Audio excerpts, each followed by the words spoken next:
Welcome to Propel, a podcast by Fellowship Pacific to propel you and your ministry forward in the mission God has for you. I'm your host, Jessica Powell, and in today's episode, we're talking about teams. Ministry work is almost always teamwork, and when our teams are healthy, we can achieve so much more than when they're not. Of course, we know that, but sometimes building a healthy team and a healthy team culture is easier said than done. So to talk about this, we asked our own team leaders here at Fellowship Pacific to share from their experience and wisdom about what it takes to build a healthy team. You'll get to hear from David Horita, Regional Director and the Church Lifecycles team lead, Krista Penner, our Leadership Development team lead, and Dan Cody, our Church Management Solutions team lead. They have a lot of practical advice to share with you. So let's listen in now to this conversation with David, Krista, and Dan.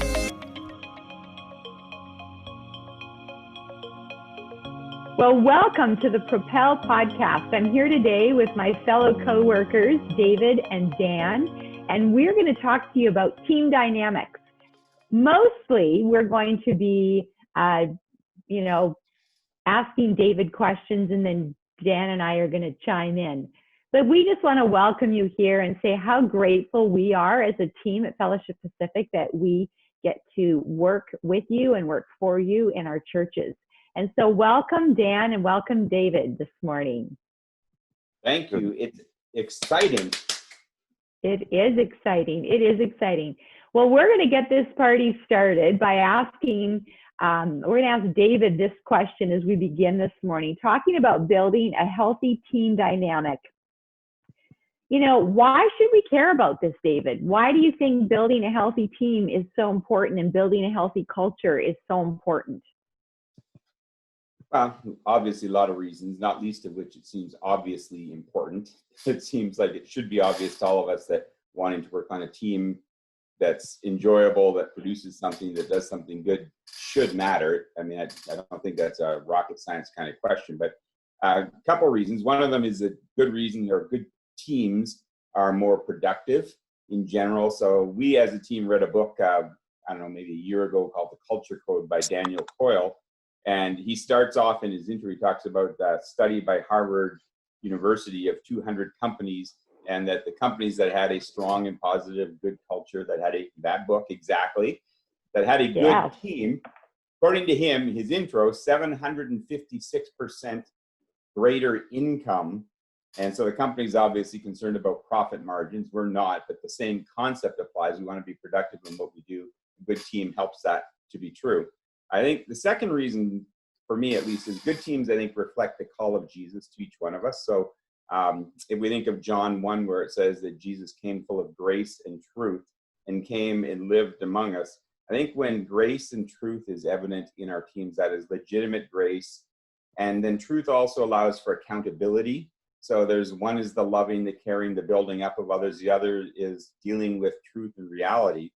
When that's true, that becomes part of our message to the world around us. So you have all kinds of examples, and as we're doing this podcast, any news day right now, it's full of examples of teams, corporations, cities, even countries where internal politics or self-promotion or abuse of power is rampant. Racism, discrimination, all those kinds of things are kind of part of the world we're living in, and it's right in front of our face right now with the riots all over the world, really.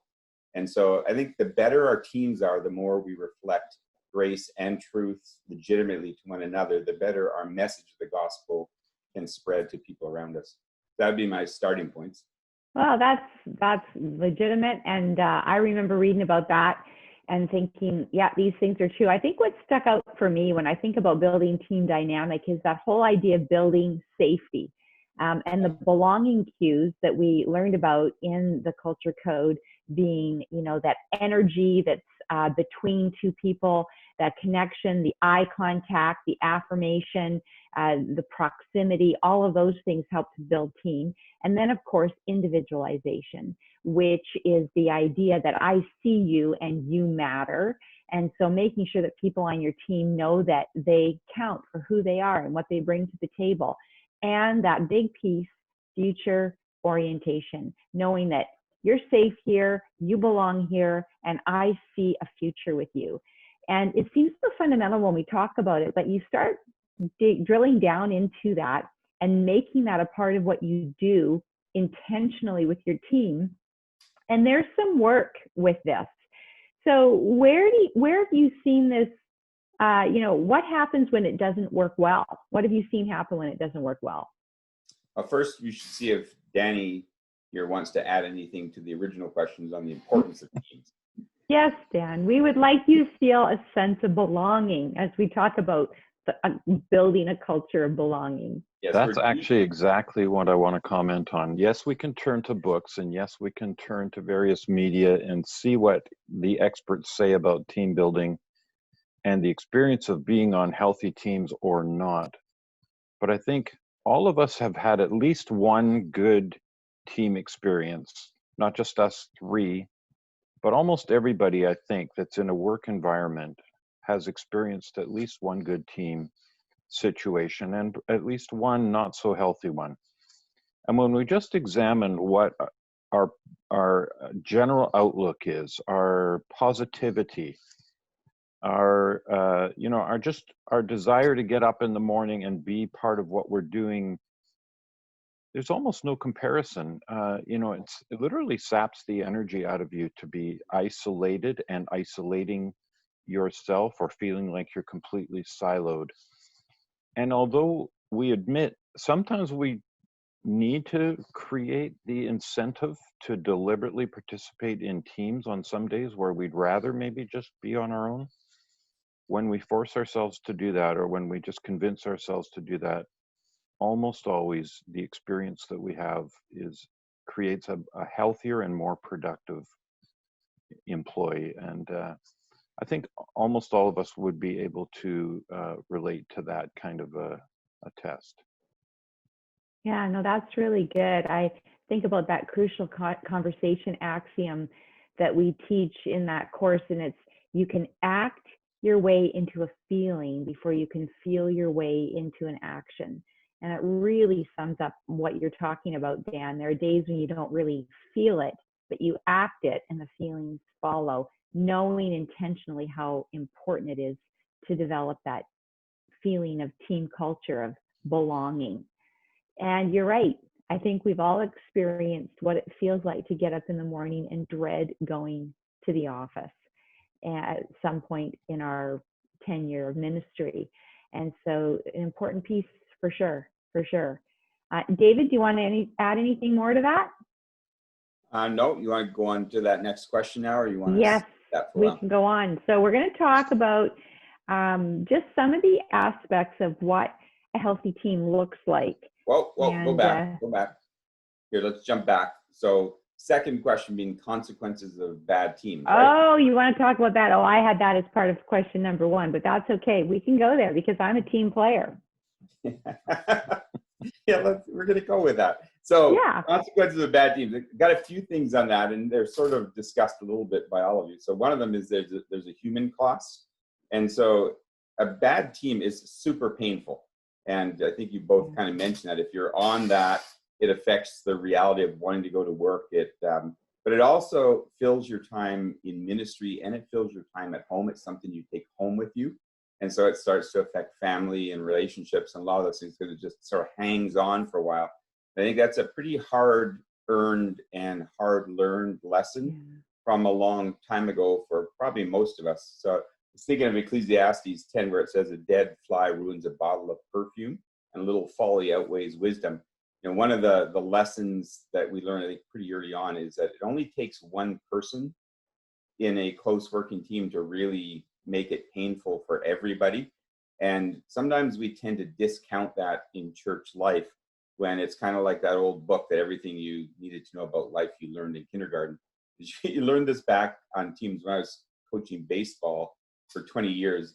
You know, if there was a lesson to learn out of all of that stuff beyond the baseball part of it, it's that only takes one bad parent, one bad team, or one bad team member, and the entire team is in turmoil and fighting because it's just spreads, you know, like bad yeast kind of in that entire team. So that becomes an issue there. So there's a human cost. And I think because there's a human cost, there's also a real ministry cost. And that's part of the thing we sometimes discount, but it's tangible, it's real, It's things that don't get done. It's people that don't get reached. It's disciples that don't get made. It's dollars and salaries that you're paying for things you're not getting accomplished. It's wasted space in your budget that could be put to money and to people and to development of disciples, that kind of thing. And often when you have a bad team member, it comes with no concern for other people's budgets. And so it starts to flow out again. And that one person or two people can really cost you in terms of the ministry you're trying to achieve in very real, very tangible, quantifiable ways. And then also beyond that, there's an opportunity cost, which is what you don't do that you could have done. And so we often don't even talk about that cost of the opportunity that was lost because you realize I just can't do that with this person on a team. So anyway, there's a lot of stuff here. We go on about that quite a while, but that would be super negative. So let's move on. Well, I do have a follow-up question to that. And I think, Dan, did you have something you wanted to add to that? No, not directly at that question. Well, David, just pushing into that a little bit, and because I think it would be interesting for our listeners to hear this, is because you and I have had this conversation. What is the balance? Like, if you've got somebody where in our theology, where we extend grace and we care for people and we develop people, where do we find the balance between caring for someone and bringing them along and going, you know what, this isn't a good fit, this isn't really working? What's the balance in there? Well, it's a hard question because I think every person's different, every context is different. So it depends what you're trying to do and who you're talking about and all that kind of thing. So some of our teams for churches, we're talking volunteers. We're not, now the basic reality is still the same, but you might treat it a little differently than you would a senior officer or senior employee leading a ministry area, that kind of thing. But I mean, we don't all agree on this. Krista and I don't always agree on this, frankly. So you should know that if you're listening to the podcast. It depends on who you are and how you approach it. So in general, this is my rule of thumb. It's totally arbitrary. And it's sort of like the 50 cap on attendance that Bonnie Henry is currently putting on for churches. So I have like a 2-year cap, which is, I think the most important thing in that balance is hiring the right person in the first place. But once you realize you haven't done that, I think from a ministry, church, Christ-centered approach, we have a responsibility to the person we hired. We made the choice to hire them. Nobody made us do it. So now we've got a person there, and depending on the kind of problem, I mean, there are some where it requires immediate termination, obviously. We don't need to get into that. But for most people, you're looking for a way to help them succeed, not a way for them to fail. So you're going to try and look at the gifts they've got rather than the gifts they don't. And given the opportunity, move them to somewhere where they can succeed. Generally for me, I like to give kind of a 2-year window, which is, I sort of think when somebody hires, there's kind of an unwritten rule of give us 2 years before you quit on us, at least give us that opportunity. So I kind of apply that to myself and think I'd like to see at least 2 years of my investment in a person to help them be successful and a meaningful part of this team before I would say it's time to change that. But I think we have to invest in them at that point. But again, it depends on the issue, and there's an awful lot of moving parts in that. Yeah, and there's the obligation on our part that I'm always reminded of, is that we need to know our team members. We need to know what their strengths are so that we can actually play to them. We can actually help them develop those strengths. I think one of the misnomers that we have is we hire somebody and they don't fit, and we just go, they don't fit, they don't fit, they don't fit. We got to fix this, rather than just looking at the person and going, but where could they fit? What do they bring to the table? Because in the paradigm of our ministry, the big long picture is that God has a purpose for all of us. God's got a plan. God is in the business of redemption. And that concept of redemption needs to be a part of the paradigm of the leadership that we bring to our team. So there's really that balance in there. So I don't entirely disagree with you at all. I just think I've been in process of learning what it looks like to offer that redemption over the last number of, how many years have I been at the ministry center? I think 12 now. Just learning that, coming out of the corporate world where if it didn't work, you got fired. So that's kind of my where I was coming from on it. Dan, did you have anything to add? It's almost like we're running 100 Acre Wood Incorporated, the world of Winnie the Pooh and the various characters that are found in that storyline. And when you come across an Eeyore, when an Eeyore joins your team or is a part of your broader team, you can easily categorize that person according to the initial impression you have, both on their sort of their personality type and their productivity. And you can give up on them. You can give them negative messages. You can say, this is who you are. This is the way I see you. Or you can patiently wait for them to develop.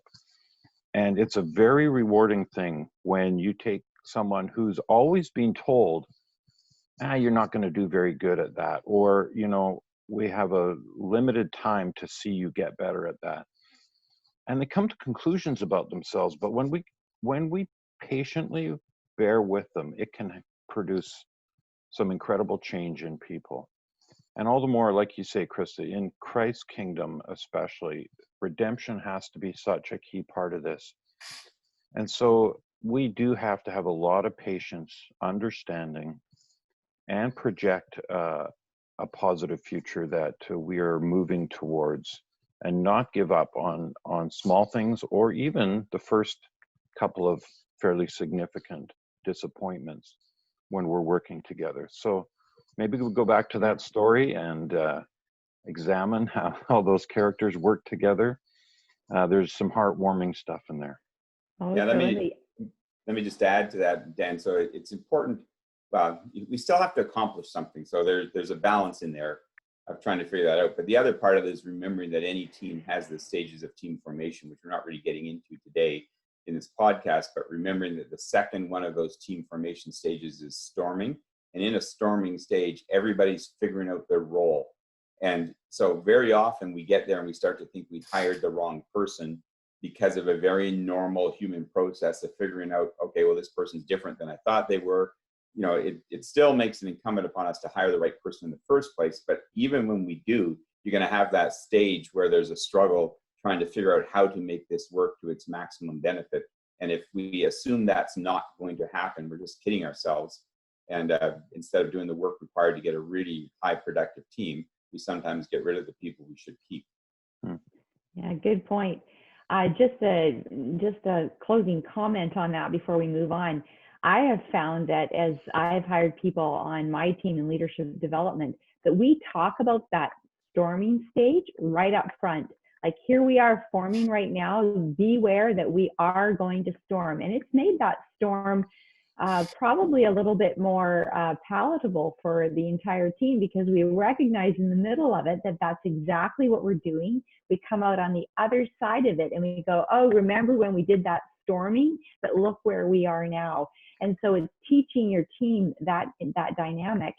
And that dynamic applies not just to your work environment, that's home environment. It's anytime you are entering into a new relationship or a new working team of any kind, whether volunteer at the church or on a staff, in your home, whatever it is, you are going to have that storming stage. So good, well put. The next thing that we thought we'd talk about today is, what does healthy team look like? What are the core principles that need to be in place in order to have a healthy team environment? David, I'm going to, slide that one to you to begin. Okay, well, so much you could say about this, but I'll start with 23 things. Then after that, we'll just continue on. Let me just reiterate, not everybody's the same. And so the principles apply equally across the board, but the way you kind of separate the application of the principle from the principle itself, because people are different, contexts are different.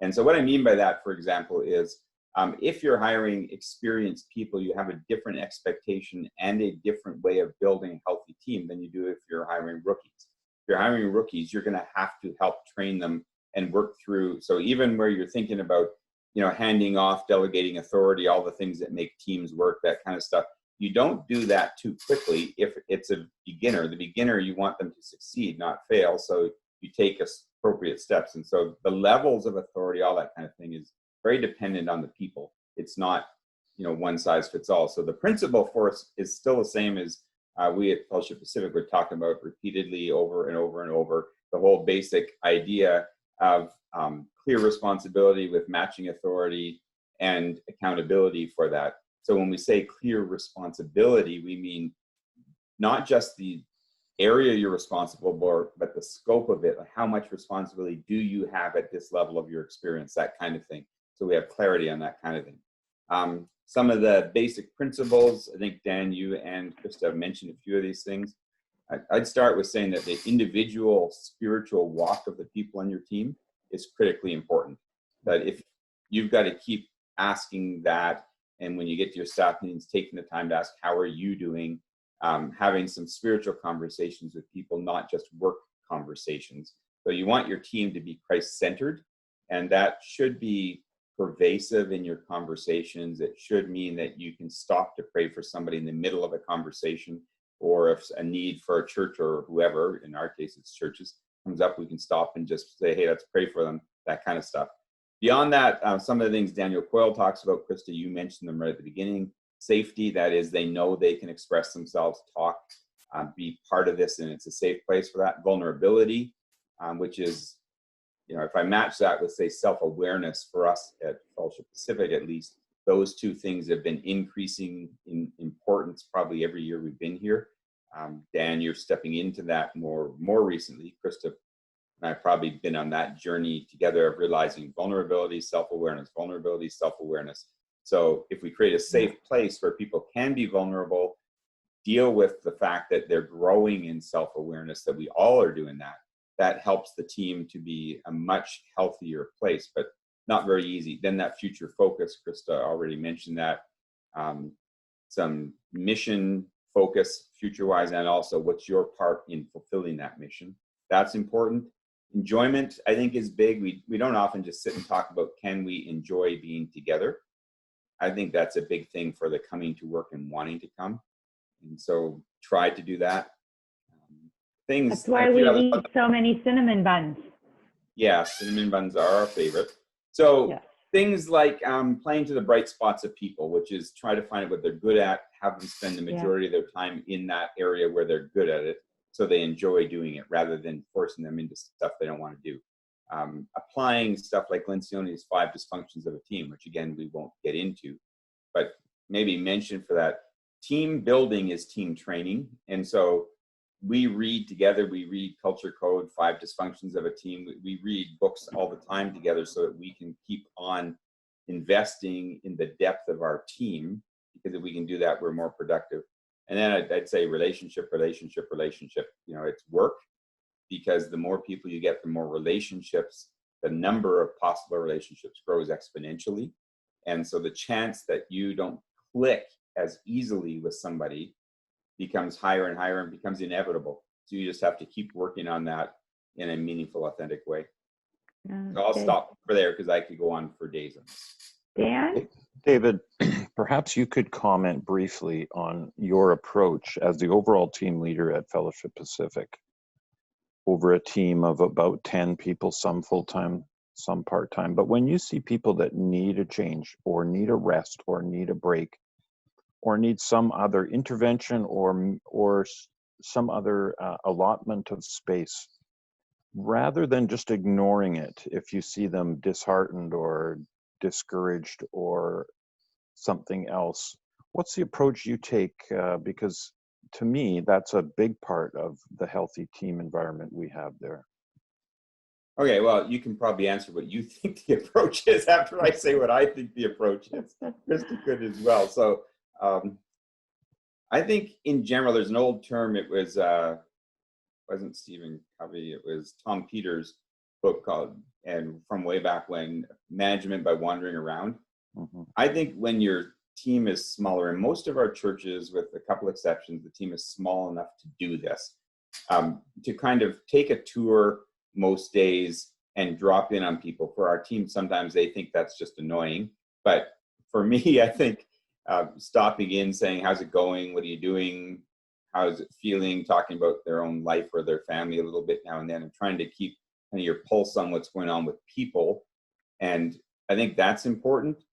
Now and for us as a team now, it's a little different than it used to be. So we've got 3 teams. Krista leads one, you lead one, Dan. So I try not to kind of meddle in the team as much as if I thought there was something, I would try and come and talk to you about it, mostly, I think, maybe.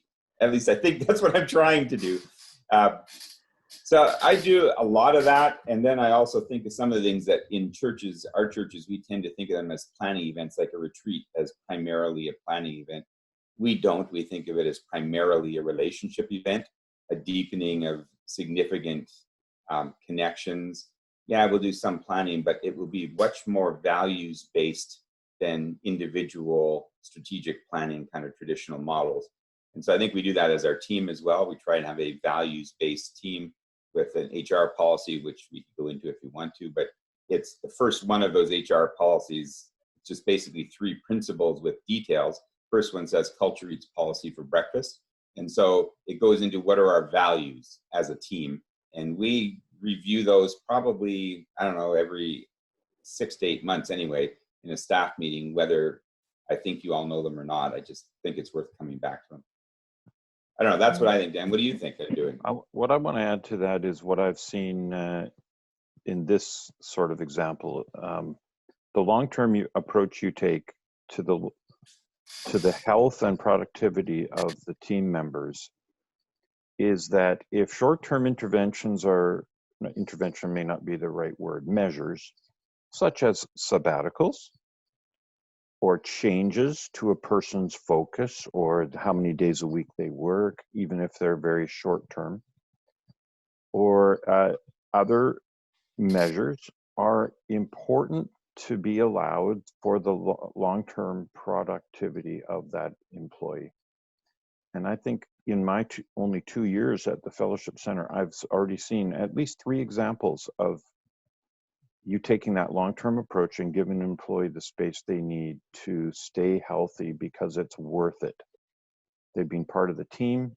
You want them to continue to be part of the team. So you don't ignore the little signals or the outright statements that they're making. Hey, I'm not in a good place right now. I need something to change or be different. And you sit down with them and you say, okay, let's talk that through. And in all those cases, it's been a healthy outcome. So I wanted to put that on the table. All right, let me just add to that. Sorry, Krista. Then another thing, and since we're talking to churches primarily with this podcast, I think the biggest waste of money our churches do, and that's a pretty big statement, but I legitimately believe the biggest waste of money we do is that we hire staff, which ends up being 60, 70, 75% sometimes of our total budget, and then we don't invest in them. By that, I don't mean just they go to a course, but I mean we don't do sabbaticals. We don't look at them and ask, what do we need to put some money into their retreat or into a conference or into something, because we're worried that people in the church will say, well, you're wasting money on frivolous things. And the fact is the relationship and the connection and the culture is the single most important thing you can do to get value on your dollars for your staff. It's a tangible reality. It's not some soft thing. So it's a soft skill to achieve it, but it's a hardcore outcome. So I think it's super important to be looking at that and to put money into that. Okay, let's talk for a second about what does it mean to put money into that. Say you have a staff team of 6 people and you want to go away for 48 hours with that team, away from where your church is, and spend that time together, team building. That's worth it in your opinion? Once a year? Yeah, once, sometimes even more. So depending on, there's a lot of, it's not like there's a rule on it. For us, at least 1 retreat a year. And we sometimes supplement that with other stuff. So we've spent money on things like taking the entire staff. And I should be clear, when I say entire staff, I mean everybody. I mean part-timers, full-timers, administrative help. I don't even like the division, frankly, because I don't think we achieve without each other doing that job well. So we've gone to California with the entire staff. When we do a retreat, we'll go to places like Whistler, and it's very nice, I think, and it's enjoyable, and staff wants to go on them because we're not trying to make it as cheap as possible. We're trying to make it as nice as possible within sort of reasonable boundaries. But that kind of stuff costs money. So in general, you want to be budgeting for at least 15% beyond your staff costs for staff development and involvement. And so I think that ought to be part of the budget, because that's how you get the best value from your staff. And that's where the majority of your money is already going. No, that's a really good point. I just, as you're talking about going on these retreats, the thing that first off comes to my mind is how I tried desperately to win the game by eating a banana, chasing it down with 7-Up. 2 times, in fact, in the space of 15 minutes. I will never do that again in my life, but what a great memory. Like we had some fun for sure. So those are really good points that you bring up, David. I just wanted to circle back to one of the first things that you said. You know, we talk about that formula of responsibility plus authority equaling accountability. And I think one of the things that can so easily happen in church ministry is that somebody gets hired, and just because there's an ebb and flow in the dynamic and culture of the church, people's job descriptions change, or they get hired and their job description is not really clear. And I think that is a piece that as leaders, we need to be looking at and getting clarity on. So if you do, like, you know, if you hire somebody and the job description isn't clear because you're not really sure how it's going to unfold over the next coming months, there needs to be some deadlines in place for you as a leader going, I've got to sit down with this person and make sure we know where they're going, what they're doing, and that they have a clear idea. And if we're going to apply a little bit of adaptive planning to what their job description looks like, then we need to do that. I'm reminded that right now we're in the middle of a new season of ministry. And without a doubt, people's job descriptions are needing to change because how they do ministry is changing. And I think there's to take the time now and look at your staff, figure out what their strengths are, play to those strengths, but look at them in the context of this new environment that we find ourselves in is going to be crucial for the health of your team, especially with the lack, there's less communication as church staff are working from home, not seeing each other as often. I think that part of what you do as team is very important. Okay, let me push back on that slightly. So I think. Okay. Well, I would expect nothing less, David. Thank you. So I think you have to get there, but I think you would know, Dan would know this. I'm like Horita, who is the newest guy in there, would know this. You would probably be more concerned about super clear job description, Krista, than I would be. I'm more concerned with letting them play into their position, in a sense. So we'll have somebody join a team. I'll use Mike as a new member for our team. And sometimes say, what's my, have you written job description? Nope, not yet. We're just going to wait and see how that fits into our team and what it actually ends up being, where you're morphing to your natural strengths. And we're still going to have to cover everything, but I'm not in a rush to do that. I'm in a rush to understand how the team interacts, and then continue to adjust it, and then ultimately write something. But they come in with a general idea, but I just keep telling them. And I think it makes people disquiet. Dan could maybe speak to that. I know for Mike, it's like, what's the job? I don't know. We're getting there. It's becoming clear. So I don't know. Well, yeah. And so my pushback again on that is simply exactly what you've just stated. And that is, for healthy team dynamic, people need to have some general idea. So I'm not saying have it all figured out when they start, but I'm saying have some parameters or have the conversation. We don't have this all figured out. We want you to play to your strengths. We want this to morph and grow as the ministry changes and as we see how God's gifted you. So hang tight, we're going to get there. I think having that conversation is crucial, not so much having the job description in place, neat and tidy. Yeah, I like neat and tidy, but you know what? I've managed to work with you, David, for 12 years where it has not been neat and tidy, and I have learned that we can leave some things open-ended. But my point being, have that communication with your team in order to maintain and grow a healthy team culture. Yeah, I'd agree with that. Oh, there you go. Look at that. Look at that. Dan, did you have anything you wanted to add to that? Ultimately, I think both of you are saying essentially the same thing.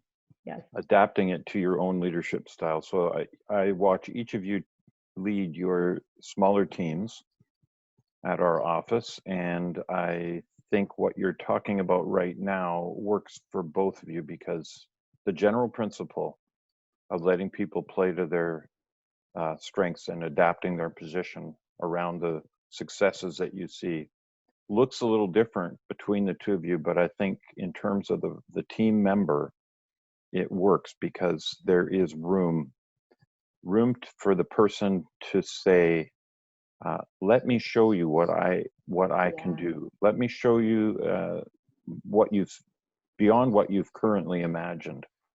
And that's a really amazing thing when people do that, when they have the space and then they step up and they show you amazing things about themselves because they've got the room to do it. And all three of us as team leaders have seen people on our teams do that. Totally. I don't think there's anything greater being a team leader and watching somebody morph and grow and actualize the giftings that God has for them, and watch them kind of grow into those areas of calling with such purpose and confidence. I love seeing that. And I think, it's important as a team leader, pastor, wherever you are in ministry, if you have people that report to you or work with you on a team, that you are continually speaking that into their lives. Hey, I see this in you. Hey, I think that you are going to go so far in this area. Man, you're gifted in that. People, when they hear that, it strengthens their resolve to bring their best to the table, their best to the team. And that's ultimately what you want. You want people to feel good about being there and feel confident in what they've been called to do. Let me just speak for a second to the rank and file team member who is not a team leader, and just encourage them and say, if you've got some hidden interest, project that nobody else has envisioned that you should be a part of, step up and show them your initiative. Step up and show that you're thinking beyond what people are currently defining you as. I guarantee your team leader will, I can't completely guarantee it, but I'd be surprised if they don't react very strongly to see you producing that initiative that says, I'm bigger than what people see in me right now. No, I've just been working through Ephesians, and we see there at the end of Ephesians chapter 1, where Paul actually says to those believers at the church of Ephesus, he says, I am praying that God will open the eyes of your heart. It's really a prayer for their expanded capacity to know and understand who they are in Christ. And that needs to be the prayer of every leader. And so there should be that open receptiveness to hearing what people feel like God's calling them to, or exactly what you've said, Dan. That's very, very well put. All right, I'm going to move on to another question unless you guys have other comments or anything else you want to add to that. Go for it. Okay, so this is not a rocket science question. This is, so here we're talking about how to, interact with team, encourage team. How do we do this when we're all stuck in our home offices? How do we do this remotely? Okay, I'll kick in on a few things on this. That way if I have to leave due to my other call coming in, you can wind it all up. So I don't think it really changes. I think the application of it changes. The principles stay the same. And so that's really how creative can you be on doing that. And there's always more you can do. But it comes down to, at a really simple level, when people are remote, that kind of thing, how do you apply the team concept to it? You either trust them or you don't. Sometimes I'll push into this till I get to a pretty black and white thing. And the black and white thing for me typically comes down to, do I trust the people I work with or don't I? And if I don't, I have a much bigger problem than COVID-19. And, COVID-19 will end at some point, but the trust issue needs to either get fixed or it's going to be a game breaker at the end of it all. So I think that's true. But within that trust, I think accountability is everybody's friend. I don't think we need to look at accountability as a bad thing. We need to look at it and try and teach it within our team as a really positive thing. So and that happens in all kinds of different ways, not just because it gets the job done, but if we care about the mission as individuals, and so let's say for our team, I think most of the people, all the people actually on our team, care a whole lot about the mission that Christ has called us to in helping churches. So I have zero question on that for our team, but with it comes some weird things. So for example, yesterday, Krista, you and I had a conversation about kind of workaholism and the guilt that that induces in you at times. And so when you work remotely, you start to feel guilty that you're not doing enough because you're not in your regular hours at work, or there's dynamics to that have this weird slight guilt feeling to them or discomfort to them. And remember that conversation. I think accountability helps us with that. I think accountability helps us to realize, oh, actually we are doing our job and our team is doing our job. And as a bigger team, we're doing our job. We don't need to go around carrying that all by ourselves, feeling that kind of thing. And so you try to build more accountability, not because you don't trust the people, but because you want to help them achieve what they want to achieve. So we move from bi-weekly meetings, which I frankly prefer, to weekly meetings, which has less to do with the need to discuss what we're doing, because it really doesn't, and more to do with accountability of one to another, because I think that helps all of us to feel better about what we're doing. So I think those things kind of come into play, for one. Second thing is you have to think about how you live out the concept of safety and future orientation, which we talked about earlier on a good team, when you're remote. So how do you communicate that to people? And COVID-19 has been really interesting for that because of the CERB and the various government subsidies, which made it super easy to lay off people because they still get paid. And I know a lot of our churches that are listening to this have made that decision to do that. My caution would be, what message do you send and how is that done? So it has to be incredibly authentic and honest and not be playing games with it. So if you're laying off people because of COVID, it needs to be because of COVID with the intent to hire them back, not using COVID as a way of getting rid of people you couldn't deal with before. And so that sounds kind of harsh, but I think when you start thinking team and trust and vulnerability and safety, authenticity and the truth really matters. So even on fairly high functioning teams, and I think of ours as a relatively high functioning team, I know in the first few meetings we had when COVID said we're decentralizing and working in Zoom, we had people ask a couple times, are you planning on laying people off? Because people care. They want to know that there's safety, that there's a future, what that looks like. And we didn't need to do that and didn't do that, but some teams, some churches may need to make that choice. But how you do it in a way that communicates safety, future orientation, they're part of the long story, I think is really important. No, that's really well put, David. I think, we have to think about all of those things. And there's the need to probably communicate in ways that you didn't before. I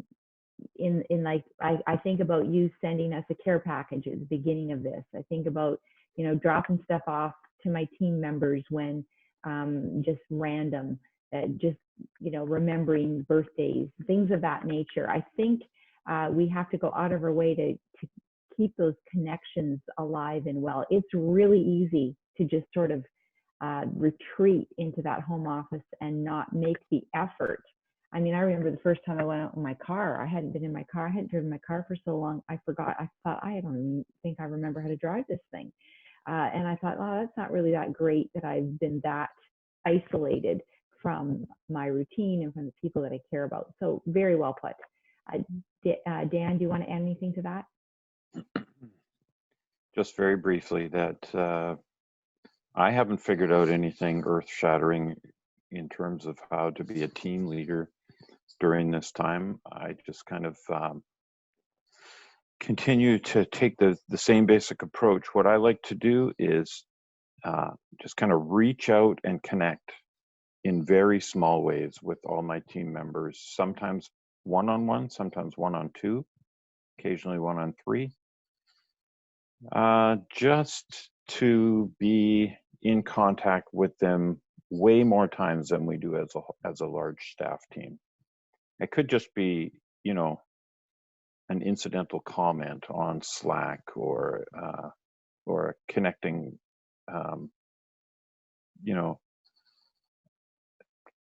tagging them or forwarding something to them that you think would be of interest to them. I think that pays off. I think it's just good. People thrive on not being left alone completely, and then they do the same. Totally. One thing I want to just say is, like, it's been very, very encouraging, actually, in our office. Even though we're not literally in our office, we're in touch with all our churches through this time. I am very encouraged with the lack of crisis in our churches. Even finances have been, something we initially thought would be a significant worry, and our churches are reporting such good things. Our churches are excited to report the creative ministry ideas that are emerging amongst their staff and amongst their people. And so COVID is really a time of opportunity. And, I think we would welcome hearing more ideas from our churches and their staff teams, how they're handling the answer to this question. No, that's really good. Well, I think we're ready to wrap things up here. I just want to thank both Dan and David for joining me here today. We want to remind you, our listeners, that we are here to serve you. We have just different seminars, different services that we offer that can be of help to you and your church staff. We are praying for you, and we care about you doing well in the places that God has placed you. So make sure you reach out to us if we can help you with anything. And again, thank you for joining us here today. Thanks for listening to today's episode. I hope you found this conversation encouraging and helpful, and that you've gained some practical next steps that you can take to increase the health in your own team. As you know, we at Fellowship Pacific are committed to serving you and supporting you, and we have a number of resources available specifically to help your teams. You can find information about those in our show notes, and we hope you take advantage of them. One of the resources we've developed is this very podcast, and we hope you've been enjoying it as much as we've enjoyed putting it together for you. Over the summer, we're going to be taking a break from creating new episodes and working on putting together an amazing lineup for you that will be coming out in the fall. So for now, catch up on any of our episodes you may have missed, pass them on to any friends or colleagues who you think will benefit from them, and let us know what you've appreciated the most about this podcast. We'd love to hear from you, and we'd love to get your feedback so that we can make this next round of episodes even better. You can stay in touch with us on Facebook and Instagram and through our website, www.fedpacific.ca.